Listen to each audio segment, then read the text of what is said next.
continuing route to Church Point Beach. Your next stop is Hornsby. Approaching Dural. The name, Dural, comes from early transcriptions of an Aboriginal word recorded as Doral, Doral, or Dora, though its meaning is disputed. By the 1810s, surveyors were using the name, Doral, for a large district that included what are now Dural, Middle Dural, Glenorrey, Galston, and Arcadia.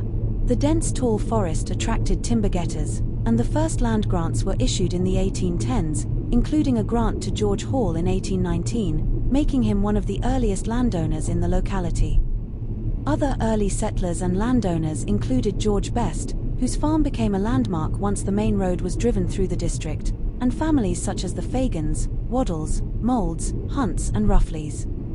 Dural developed along Old Northern Road, part of the Great North Road, a major convict-built route constructed between about 1825 and 1836 to link Sydney with the Hunter Valley. In 1 kilometre, at the roundabout, take the first exit. St. Jude's Church, on Old Northern Road, whose sandstone chapel dates from around 1846, is one of the earliest surviving buildings in Dural and is listed on heritage registers. Please comment, like, and subscribe. Initially, the main economic activity was timber getting, using the extensive ironbark, blue gum, turpentine, cedar, and other hardwood forests that stretched from Castle Hill towards Windsor.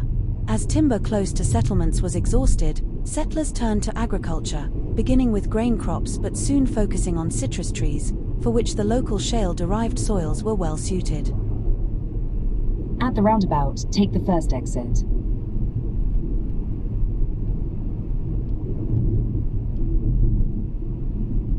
By the late 19th century, Dural and the broader Hills District had become one of Australia's chief citrus growing areas, supplemented by poultry and vegetable farming. In 700 metres, at the roundabout, take the second exit. In 1907, an orchard experimental farm was established on Galston Road at Dural to trial fruit-growing methods and train young men from Britain sent out for agricultural work, including the Dreadnought Boys. Over time, the original large Dural district was broken up, with surrounding localities renamed. Upper Dural became Glenorrey, North Cola became Galston, Upper Galston became Arcadia, and Little Dural became Kenthurst in the late 19th century. Middle Dural kept its name.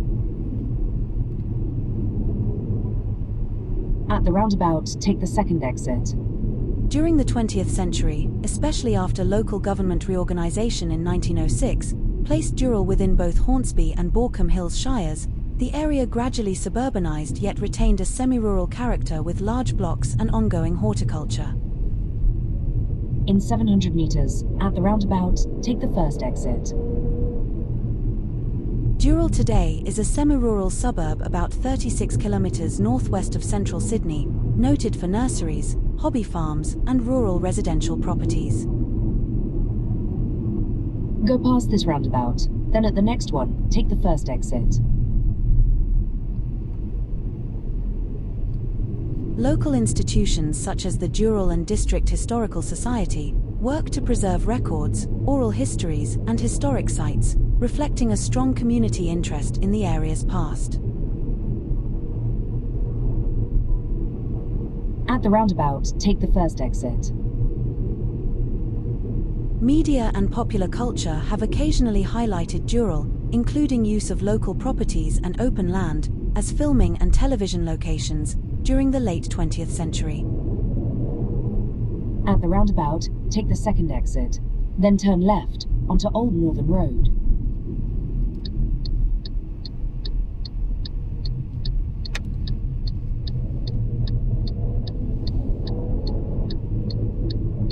At the lights, turn left onto Old Northern Road.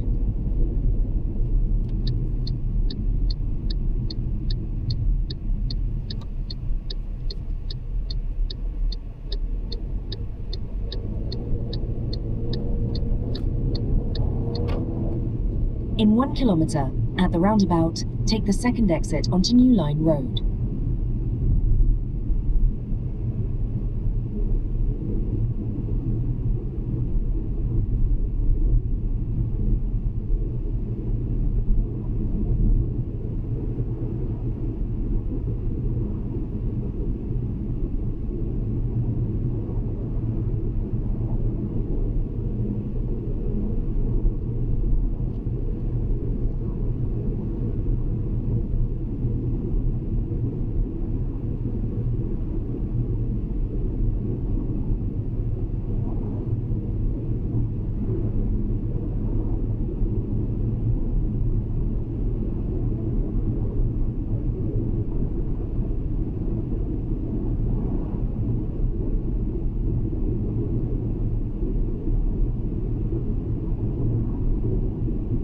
At the roundabout, take the second exit onto New Line Road.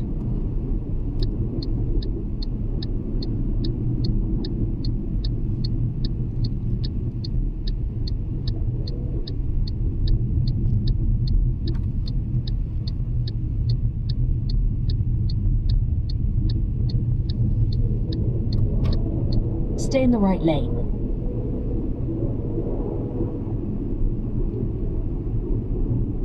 In 500 meters, at the roundabout, take the first exit.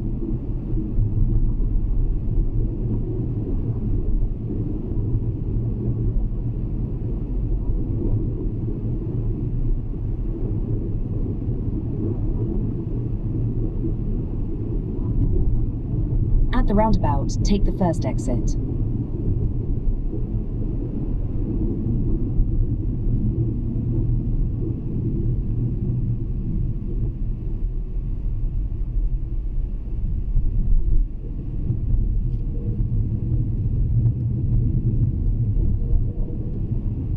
In about 3 kilometers, at the roundabout, take the second exit.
In 1 kilometer, at the roundabout, take the second exit.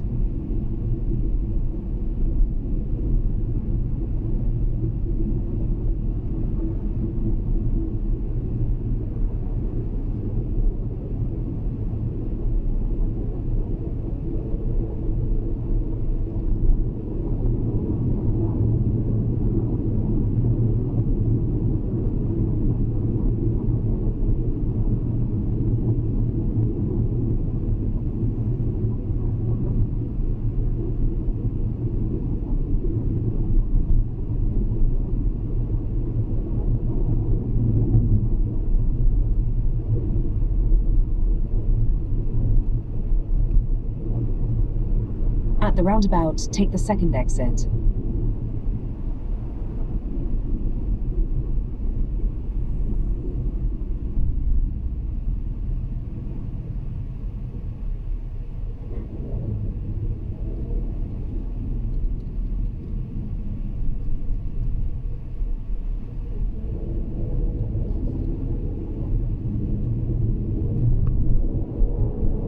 500 meters, at the roundabout, take the first exit onto Boundary Road.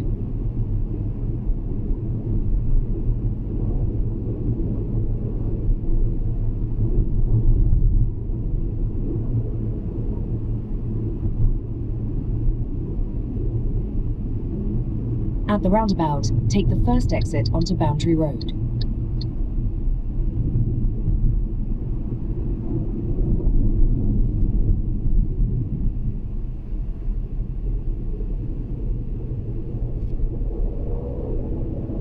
In 2.8 kilometers, turn left onto Pennant Hills Road.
At the next lights, turn left.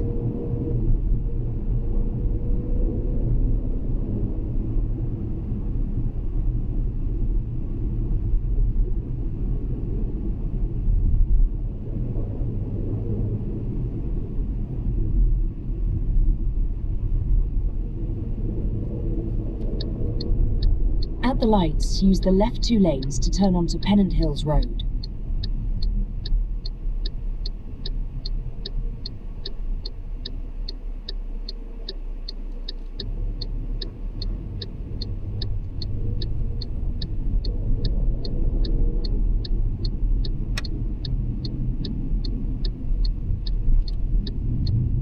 In 6.7 kilometers, turn right.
red light and speed camera ahead.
Stay in the left 2 lanes.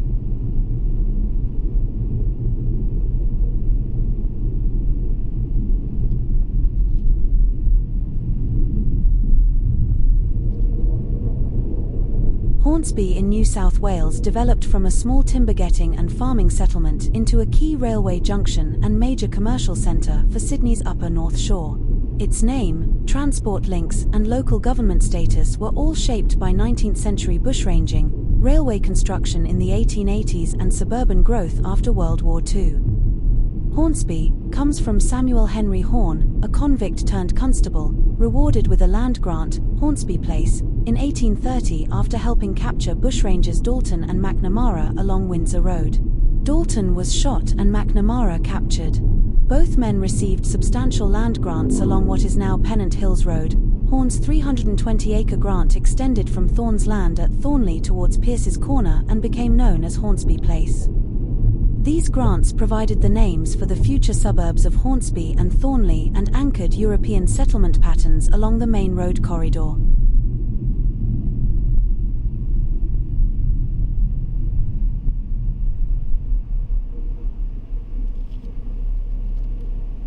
In the 1820s and 1830s, the district was heavily forested, and timber getting of blue gums and ironbarks on the ridges became the first major European industry. Thomas Edward Higgins was among the first permanent residents, granted land in Old Man's Valley, in 1824, from which he sold timber, farmed the alluvial soils and planted orchards from the mid-1830s. The early settlement, surrounded by bush and sparsely populated with only 4 houses in the parish of South Coler in 1838, was known informally as Jack's Island, and nearby land closer to Waitara as Sandy Bar.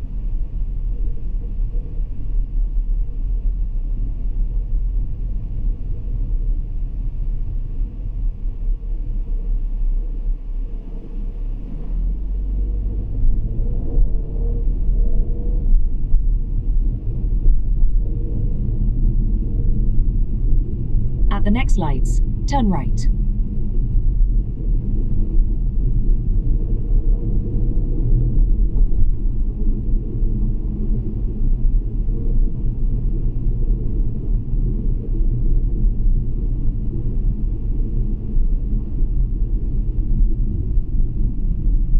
At the lights, use the middle lane to turn right. On the 17th of September, 1886, a station called Hornsby was opened in Jack's Island, several kilometers north of the original village, as the main North Railway line advanced through the area. By 1890, the North Shore line terminated at this station, making it a junction. In 1894, the station became Hornsby Junction, while a new platform in the old village was briefly called Hornsby before being renamed Normanhurst to avoid confusion.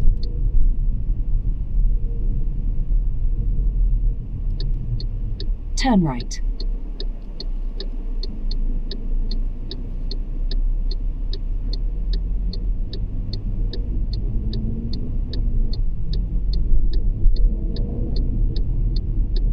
Once the Jack's Island area adopted the Hornsby name, and the junction became simply Hornsby again, residential subdivisions followed, with developers marketing better quality housing a little away from the station and on higher view land for middle-class buyers.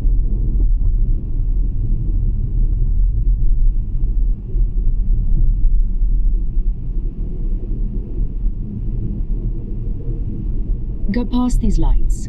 Then at the next set, turn left.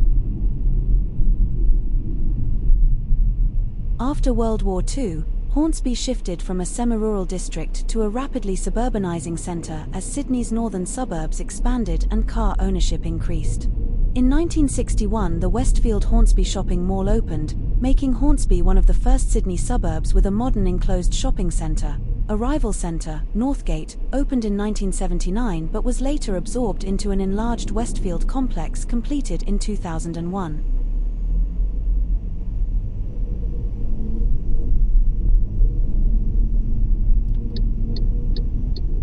Turn left.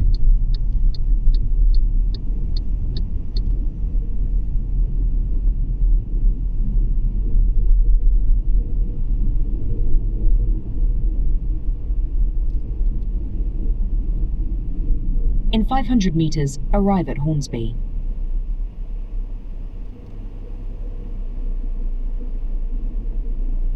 Hornsby Shire Council was incorporated on the 6th of March, 1906, administering a large, mostly rural area stretching from the North Shore suburbs to the Hawkesbury River. Public services followed, a telephone exchange opened in 1897, electricity reached Hornsby in 1923-24 and the railway lines were electrified in 1928, supporting commuter growth.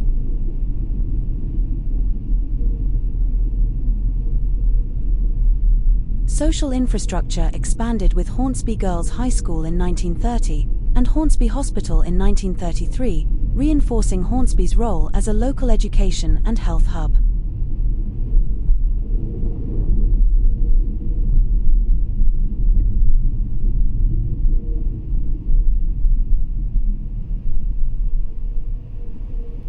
A A 2015 review of local government boundaries proposed merging Hornsby Shire with neighbouring councils, leading to the transfer of densely populated suburbs south of the M2, including Epping and Carlingford, to the city of Parramatta.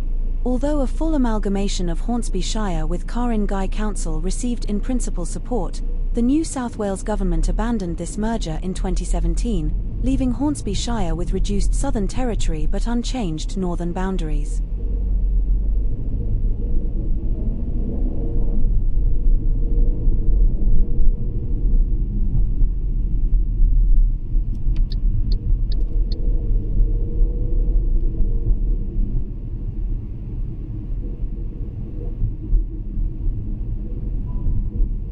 Arrive at Hornsby.